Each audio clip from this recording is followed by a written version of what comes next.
The morning the front entrance of our neighborhood disappeared under 4 inches of muddy water, I was sitting on my porch with a cup of black coffee, watching the rain come down the way it always had every fall, steady and patient.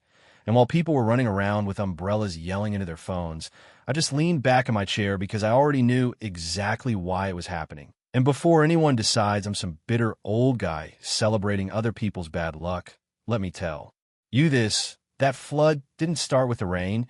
It started almost 6 months earlier when someone decided they care more about how a drainage grate looked than how a drainage system actually worked. My name is Daniel Mercer, and I've lived on the same corner property outside Ashwood for 22 years, long enough to watch kids grow into parents and dogs become memories, long enough to know that neighborhoods don't usually fall apart because of storms. They fall apart because of people who think power makes them smarter than everyone else. When my wife and I bought this place, it wasn't fancy, just an old brick house sitting on slightly lower ground than the homes behind it. But before we signed the papers, the county engineer walked us across the yard and pointed at a concrete drainage line running beneath the edge of the property. He explained that the line collected runoff from several lots and carried it safely through a protected easement before emptying into the retention channel beyond the trees. "Take care of this," he told me, "and it'll take care of everything else." I never forgot that sentence. Every spring, I'd lift the grate, clear leaves, wash away mud, and make sure nothing blocked the flow. It wasn't glamorous work, but homeownership rarely is. You mow grass, clean gutters, fix fences, and sometimes you spend an afternoon ankle deep in cold water, because preventing a problem is always cheaper than fixing one. My neighbors understood that. Old Mr. Collins from across the street would wave and joke that I loved that drain more than my pickup truck. I'd laugh and tell him the drain never asked me for gas money. Life around here was simple until the Homeowners Association elected a new president named Vanessa Brooks. Now every neighborhood has that one person who mistakes authority for wisdom, and Vanessa fit the role perfectly. She drove a spotless white SUV, spoke in the tone of someone giving orders even when asking for sugar, and loved using words like community standards and aesthetic harmony as if she were running a luxury resort instead of a subdivision where half the mailboxes leaned a little to the left. At first, she seemed harmless. She organized flower beds, replaced old signs, and sent newsletters reminding everyone about trash cans and lawn height. Some people loved her energy. Others rolled their eyes and ignored the emails. I stayed out of it because my philosophy has always been simple. If nobody bothers me, I won't bother them. Then one afternoon, she walked on my driveway wearing sunglasses bigger than my future and pointed toward the drainage grate near the sidewalk. "Daniel," she said with a practiced smile, "that metal opening really hurts the appearance of this corner."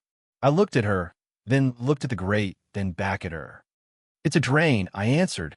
"It's supposed to." She laughed politely, but I could tell she didn't appreciate the joke. "We've been discussing upgrades," she continued. "The board feels the exposed concrete and grate lower the visual appeal of the entrance corridor. We'd like you to relocate it." I honestly thought she was kidding. "Relocate it where?" I asked. "Somewhere less noticeable," she replied. "At your expense, of course." I stared at her for a second before saying, "You can't relocate county infrastructure because you don't like looking at it." Her smile disappeared just enough for me to notice. "We'll review our options," she said before turning around and leaving. My wife, Emily, who had been watering flowers nearby, walked over after Vanessa drove away and whispered, "She's not finished with this." I shrugged and told her nobody could seriously believe landscaping rules overrode engineering. Looking back now, that's where I underestimated her. Over the next month, 3 letters arrived from the HOA, each one sounding a little less like a request and a little more like a threat. The first claimed the drainage outlet negatively affected neighborhood aesthetics. The second demanded corrective action within 30 days. The third warned that failure to comply could result in daily fines of $150 until the issue was resolved. Emily tossed the papers onto the kitchen table and asked if we needed a lawyer. I shook my head, walked to the filing cabinet in the study, and pulled out an old folder with faded county stamps and recorded easement documents. I spread them across the table and pointed to one sentence highlighted years ago. No person, organization, or association may obstruct or alter the protected drainage easement without county authorization. Emily smiled and said, "So they can't touch it." I smiled back, folded the papers, and answered, "Legally, no. But whether they know that is a different question altogether." And I was about to find out the hard way. For a while, nothing happened. And honestly, that almost made me forget about the letters, because life has a funny way of replacing one worry with another. Emily was helping our daughter prepare for her first apartment. My old Labrador, Duke, needed another expensive trip to the vet, and I had a deck that still wasn't finished because every weekend something else demanded attention. Every now and then, I'd see Vanessa driving slowly through the neighborhood, staring at yards like a detective looking for clues, and I'd joke to Emily that somewhere inside that SUV was a notebook filled with crimes against landscaping. She'd laugh, but she'd always add the same sentence: "Don't underestimate someone who needs to win." Those words stayed with me longer than I realized. About 3 weeks later, I came home from the hardware store with a truck full of lumber and immediately noticed fresh tire tracks along the edge of my property. There were orange paint markings on the pavement that hadn't been there that morning. My first thought was that the county had scheduled maintenance, but there were no notices, no signs, nothing official. I called the Public Works office, and the woman on the phone checked their system before telling me they had no projects planned anywhere near my address. That answer bothered me enough that I walked outside after dinner with a flashlight and looked more closely at the markings.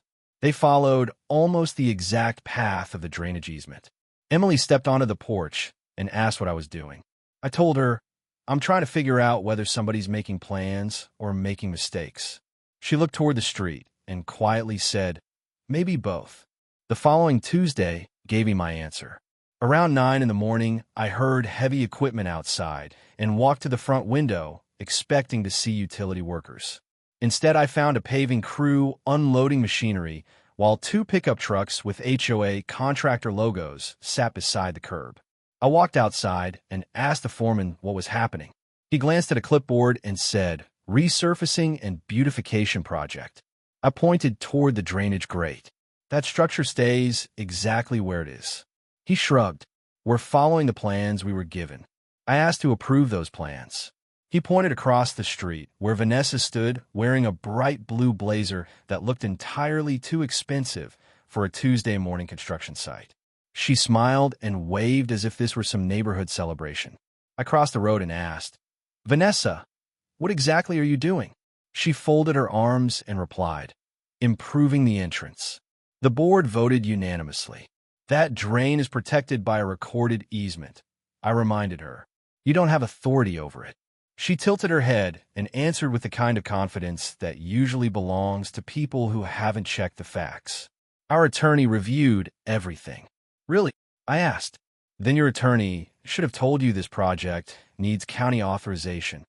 Her smile never moved. "Daniel, sometimes progress requires flexibility." I looked at the workers again. They had already removed the old surface around the grate. "Progress," I said. "You're about to bury the only outlet handling runoff from half this section of the neighborhood." She sighed dramatically, like a teacher dealing with a stubborn child. "You're exaggerating." I took one last shot. "Don't do this." She answered with 4 words I'll never forget. "The board has decided." There are moments in life when arguing becomes a waste of oxygen. I walked back into my house, grabbed my phone, and started recording from the porch. The paving machine rolled forward while workers shoveled hot asphalt around the opening. Within minutes, the metal grate disappeared beneath fresh black pavement. They smoothed everything perfectly until it looked as though the drain had never existed. One of the younger workers actually admired the finished surface and said, "Looks a whole lot cleaner now." I muttered to myself, "Sure does, until it rains." After the trucks left, I walked across the new pavement and took dozens of photographs from different angles. I included the street signs, my mailbox, and the time displayed on my watch, so there could be no argument about when the work had been completed. Then I went inside, opened the old filing cabinet again, and placed the easement documents beside the photos. Emily asked whether I planned to call a lawyer. "No," I said. I'm calling someone who actually has authority. The county stormwater division answered before lunch. I explained the situation calmly, avoiding the temptation to complain about the HOA because facts travel farther than emotions. The employee asked whether I had documentation. I emailed copies of the easement, photographs from before and after the paving, and the official property survey. Less than an hour later, she called back. Her tone had changed. "Mr. Mercer," she said, "please do not disturb the area. An inspector will visit within 48 hours. I thanked her and hung up. Emily looked relieved, but I wasn't celebrating yet because experience has taught me that bureaucracy moves like an old tractor until the paperwork reaches the right desk.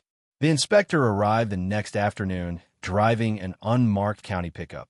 His name was Richard Hale, a quiet man with muddy boots and a measuring wheel.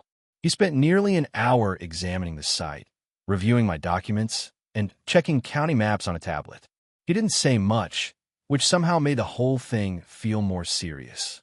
Finally, he stood up, brushed dirt from his jeans, and asked one question. "Did anyone notify you before this work?" "No." "Did you grant permission?" "Absolutely not." He nodded once and took several more photographs. Before leaving, he looked toward the freshly paved entrance road and said, almost to himself, "Whoever authorized this created a very expensive problem." That sentence spread through the neighborhood faster than any official notice. By the weekend, people were whispering at mailboxes and sidewalks. My neighbor Linda stopped while walking her dog and asked if it was true the county had been measuring my yard. I told her they had. She lowered her voice and said, "Vanessa told everyone you were refusing to cooperate with community improvements." I laughed because at that point the story had become almost entertaining. "Did she mention the drainage easement?" Linda frowned. "No." "Funny," I replied. "That's the most important part." Monday morning, an orange notice appeared at the construction site ordering all related work to stop immediately. By lunchtime, 2 county vehicles and 1 state engineering truck were parked outside the entrance while officials examined plans and compared them with recorded infrastructure maps. I watched from my porch as Vanessa arrived in a hurry, climbed out of her SUV, and began talking with animated hand gestures. Even from across the street, I could tell the conversation wasn't going the way she expected. She pointed toward my property several times, but the inspector simply handed her a packet of papers and continued taking notes. About an hour later, she marched toward my driveway, her face red with frustration. "Are you happy now?" she demanded. I looked at her and answered honestly. "I'd have been happier if you'd listened 6 weeks ago. You've embarrassed this entire board." "No," I said quietly. "The board managed that on its own." She stared at me for a second, searching for some response that would restore the control she thought she had, but nothing came. She turned around and walked away without another word while the county officials kept working behind her, measuring, documenting, and writing reports that would soon become impossible for anyone to ignore. At that moment, I still believed the biggest battle was over, but I had no idea that nature itself was about to become the final witness. And when the first real storm arrived, it would deliver a verdict no meeting, no vote, and no lawyer could ever erase. 3 weeks passed after the county posted the stop work order, and for the first time since this whole mess began, the neighborhood grew strangely quiet. Nobody from the HOA knocked on my door anymore. The newsletters about community pride suddenly disappeared, and even Vanessa's white SUV seemed to drive a little slower whenever it passed my house. You could almost feel everyone waiting for someone else to make the next move. The county had already informed the board that they had obstructed a protected drainage easement without authorization, that the area would have to be restored to its original engineering specifications, and that the association would be responsible for remediation costs that no insurance company seemed eager to cover. I heard different numbers floating around from neighbors, 15,000, 20,000, 30,000, but by then the exact amount hardly mattered because the real price was pride. Then, one Friday afternoon, the weather forecast called for the first major storm of the season. Around here, people usually prepare by bringing patio furniture inside and checking batteries for flashlights. I did something different. I walked outside, looked at the smooth layer of asphalt covering what used to be my drainage outlet, shook my head, and quietly told Emily, Water doesn't negotiate. She looked at me with that expression spouses have after decades together. The one that says they know exactly what you're thinking even when neither of you wants to admit it. The rain started just after sunset, gentle at first, almost peaceful, tapping against the windows while we watched an old movie. Then it grew heavier, the kind of steady rain that soaks everything without making much noise.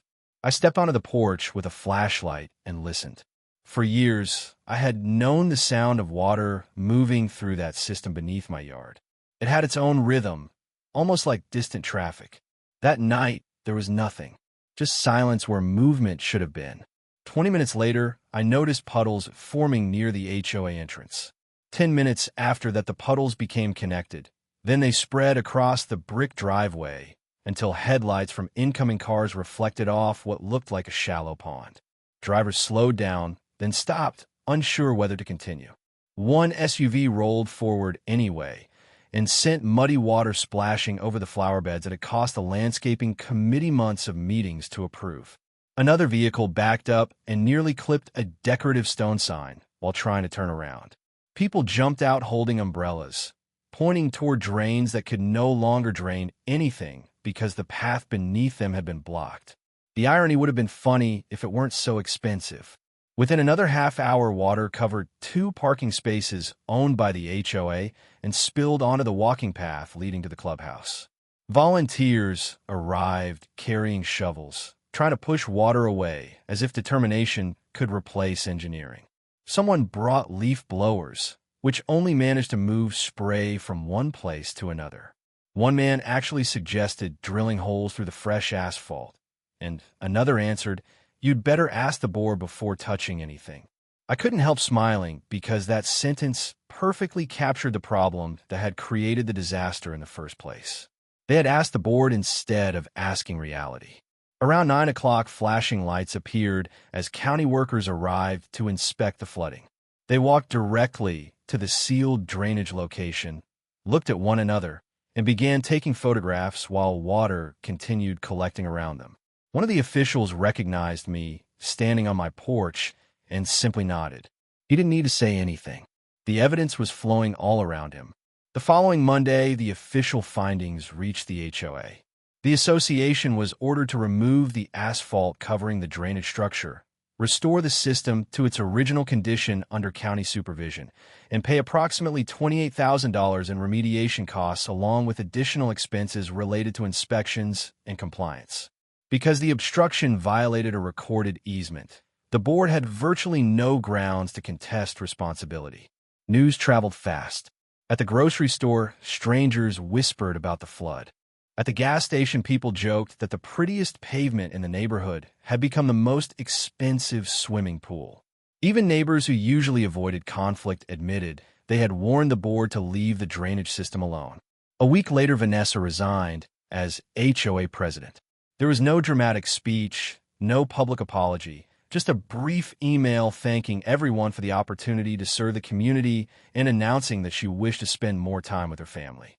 Nobody believed that was the real reason, but nobody argued either. Sometimes silence says more than anger ever could. A month later, contractors hired under county supervision removed the asphalt, exposed the original drainage outlet, repaired the surrounding concrete, and restored the grade exactly as the engineering plans required.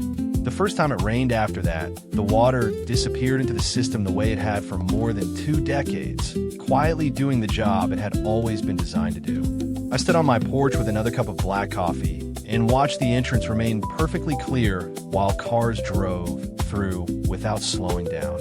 Emily walked outside beside me and asked, "Do you feel like you won?" I thought about it for a moment before answering, "No. The drawings won. The laws won. Gravity won. We just happen to be standing on the right side of all 3. Looking back, I don't think this story is really about a drain or a homeowners association. It's about what happens when ego convinces people they can ignore experience, paperwork, and common sense simply because they hold a title. Nature doesn't care about committee votes, and water certainly doesn't care about neighborhood aesthetics. It follows the path it's given. And if you block that path, sooner or later it will find another one, usually through the very place you wanted to protect. So now I'd like to hear what you think. Was the HOA trying to improve the community and simply made a costly mistake, or did their abuse of authority guarantee the outcome from the very beginning? If you were in my position, would you have fought harder before the work was done, or would you have done exactly what I did and let the law and eventually the rain tell the whole story? Leave your opinion in the comments. Share this story with someone who's dealt with power-hungry neighbors or an overreaching HOA. And remember that sometimes the most satisfying form of justice arrives without shouting, without revenge, and without anyone lifting a finger beyond protecting what was already theirs.